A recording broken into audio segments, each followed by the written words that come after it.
In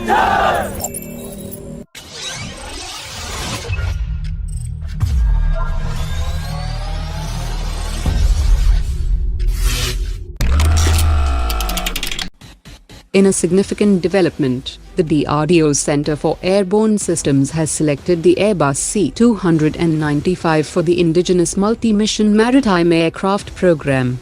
The Indian Navy had recently cancelled its purchase of 6 more P-8I maritime patrol aircraft worth $2.4 billion, but now it can procure 12 C-295 maritime aircraft at only $1.2 billion. And it is to be noted that the Air Force has already signed a deal for 56 C-295, out of which 40 will be locally manufactured by a joint venture of Airbus and Tata Group in India. DRDO officials have revealed that 70% of the sensors required for this program are similar to the sensors that have already been developed for Airborne Early Warning and Control program for the Indian Air Force, and the new Maritime Patrol Radar has already started testing. The C-295 multi-mission maritime aircraft can be armed with Mark 54 lightweight torpedoes and 2 MBDA Smarty anti-ship missiles to meet its anti-submarine warfare requirements, while the DRDO's ultraviolet-based missile approach warning systems will be installed along with infrared sensors. The C-295 multi-mission maritime aircraft will also provide India the ability to improve and upgrade its sensor packages as per requirement. A promotional video of the Tejas light combat aircraft released by the DRDO shows first glimpses of the Astra Mk-I missile equipped on a limited series Tejas aircraft that will start in-flight flutter and captive trials in the next few months. The video also shows the Uttam Mk-I radar installed on a limited series Tejas aircraft, which is being used as a test bed. The Uttam Mk-I radar will be integrated on the last batch of 52 Tejas Mk-I fighter jet that goes into production from 2026 onwards, and the Tejas Mk-I will also be getting the Astra Mk-I missile. The Indian Army has signed another contract with the private sector firm ideaForge to procure an undisclosed number of a high-altitude variant of Switch unmanned aerial vehicles. ideaForge has said that it has fulfilled the previous $20 million contract to supply an unspecified number of Switch drones to the Indian Army, after which the Army has entrusted it with an additional order for the same UAV. The Switch UAV is a fixed-wing drone that is capable of vertical takeoff and landing, and it can be deployed at high altitudes and harsh environments for day and night surveillance.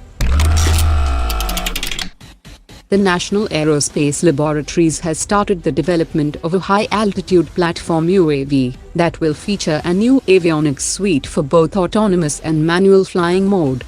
The high-altitude UAV will have a service ceiling of 70,000 feet and will be powered by a lightweight, flexible and high-efficiency photovoltaic panel with suitable integrated maximum power point tracking charge controller.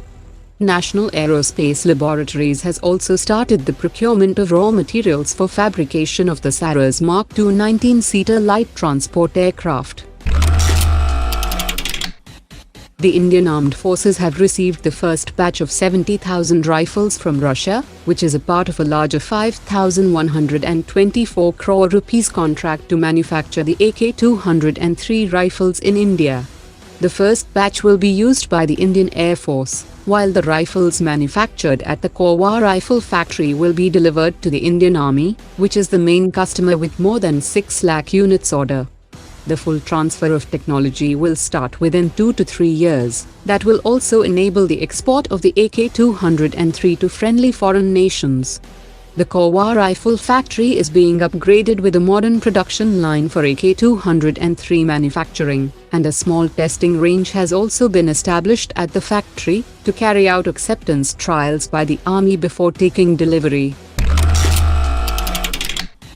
Border Security Force has released a draft qualitative requirement to procure lightweight handheld anti-drone guns, and have invited comments from vendors and manufacturers to ensure market availability of the product. The anti-drone gun should be designed for both one-hand or two-hand operations, and should be operable in both day and night environment. It must be capable of targeting a group of UAVs from a distance of at least 2,500 meters, and force landing the rogue UAV at its place of operation within 10 seconds after detection. The Indian Navy held a high-level meeting with officers from the Army and the Air Force to discuss the structure of the proposed Maritime Theatre Command, during which the Indian Air Force has expressed its reservations regarding the creation of these commands and the structures proposed in them, within the given resources and assets of the Air Force.